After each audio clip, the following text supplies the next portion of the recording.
Welcome back दोस्तों, एक नए वीडियो में आपका स्वागत है। जैसे ही सबको अभी खबर मिल चुकी होगी, केरला ब्लास्टर पे जो कुछ डिसीजन आने वाला था एएफएफ की तरफ से, वो डिसीजन आ चुका है। जो किसको अगर पता नहीं होगा, जो सेमीफाइनल में ड्रामा हुआ था, जो Bengaluru FC versus Kerala Kerala blaster का मैच चल रहा था बेंगलुरु में, तो जहाँ पे रेफरी के डिसीजन के अगेंस्ट युवन ने, जो केरला ब्लास्टर के कोच है, उन्हें वॉकआउट किया था पूरी टीम को लेके। और 98 मिनट पे वॉकआउट किया था और कुछ आया नहीं थे मैच खेलने के लिए। तो उनके लिए कुछ मतलब डिसीजन लेने के लिए एफएफ ने आज डिसीजन दिया है। तो उससे पहले सबका अपना अपना नज़रिया था। कुछ बोल रहे थे गलत है, कुछ बोल रहे थे सही है, तो कुछ बोल रहे थे बैंड लगाना चाहिए, या कुछ तो बोल रहे थे रिलेकेट करना चाहिए केरला ब्लास्टर को, या केरला ब्लास्टर को आईएसएल नहीं खिलाना चाहिए। पॉइंट डिडक्शन और कुछ मैच फीस या मैच बैन या ऐसे कुछ बहुत सारे हर अपने अपने तरफ से डिसीजन ले रहे थे। तो आखिरकार आ गया है एएफए की तरफ से। तो फर्स्ट हम लोग बात करते हैं तो केरला ब्लास्टर पे, जो टीम पे। तो क्या टीम पे अगर वॉकआउट का देखेंगे तो 4 करोड़ का फाइन लगा है केरला ब्लास्टर के ऊपर। अगर उसी के साथ अगर उन्होंने पब्लिकली अपोलॉजी का रिटर्न भी दे दी, तो 4 करोड़ तक फाइन है उनको। अगर उन्होंने अपोलॉजी नहीं दी, पब्लिक अपोलॉजी नहीं की, तो उसका 4 करोड़ से बढ़कर 6 करोड़ तक फाइन उसका जाता है। तो केरला ब्लास्टर के लिए एक ये फाइन लगा है। और उसी के साथ अगर देखें तो कोच का डिसीजन था वॉकआउट करने का, तो उस पर भी एएफएफ ने एक स्ट्रॉन्ग डिसीजन लिया है, जिसमें 10 मैच का बैन है और तकरीबन 4 से 5 लाख तक का फाइन है। 10 मैच का बैन मतलब अगर ऐसी कोई इन फ्यूचर कोई घटना नहीं होगी, इसका पूरा ध्यान रखा है। मतलब 10 मैच का बैन लगा है। उससे कहता अगर इन फ्यूचर ऐसी कुछ घटना होती है तो इससे बड़ी फाइन लगा सकते हैं एएफएफ की तरफ से। अब ये फर्स्ट टाइम था, तो 10 मैच का बैन एक अच्छी सजा है। अगर हम लोग देखेंगे तो केरला ब्लास्टर इस सीजन ट्रॉफी लेस है। उसी के साथ सुपर कप में भी जा रही है। सुपर कप है, दुरंत कप है, उसके बाद आईएसएल है। तो मुझे नहीं लगता सुपर कप और दुरंत कप में कुछ इवान को कोचिंग करने के लिए मिलेगा। मतलब आप ड्रेसिंग कोच नहीं कर सकते, आप स्टैंड में बैठ सकते हो। ड्रेसिंग में नहीं जा सकते, मुझे लग रहा है स्टैंड में बैठ के आप कर सकते हो कोचिंग। तो देख सकते हैं हम लोग। तो एक इन फ्यूचर समझ कर डिसीजन लिया है, जिसमें 10 मैच बैन और 4 लाख 5 लाख का फाइन है। तो देखते हैं और क्या उसमें कुछ चेंजेस आते हैं। लेकिन मतलब क्लब की तरफ से कुछ स्टेटमेंट आता है या कोच की तरफ से कुछ स्टेटमेंट आता है, तो उसके बारे में भी डिस्कशन करेंगे, जिसमें अभी पब्लिक अपोलॉजी भी दी है। तो देखते क्या केरला ब्लास्टर पब्लिक अपोलॉजी करेगी या नहीं करेगी, देखते हैं। और ट्विटर पे देखेंगे तो या सोशल मीडिया पे देखेंगे तो कुछ केरला ब्लास्टर फैंस को इतना कुछ फर्क नहीं पड़ा 10 मैच बैन का, क्योंकि वो तो उनके सपोर्ट में ही कोच के और क्लब के, तो कुछ इतना उनको प्रॉब्लम नहीं है 10 मैच बैन का। और मोस्ट प्रॉब्ली देखेंगे तो हम लोग का 4-5 करोड़ का फाइन है।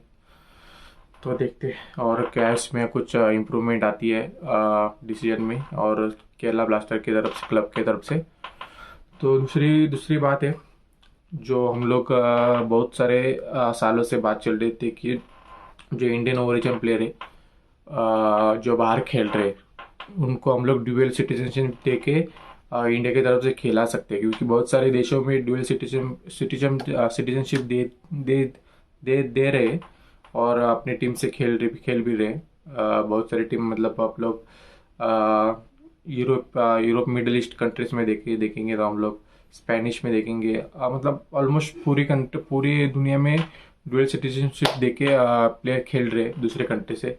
अगर हम लोग अफ्रीकन प्लेयर के बारे में देखेंगे तो बहुत सारे अफ्रीकन प्लेयर है जो यूरोप की टीम से, नेशनल टीम के साथ खेल रहे हैं, जो ड्यूअल सिटीजनशिप की तरफ से उनको फ़ायदा हो रहा है।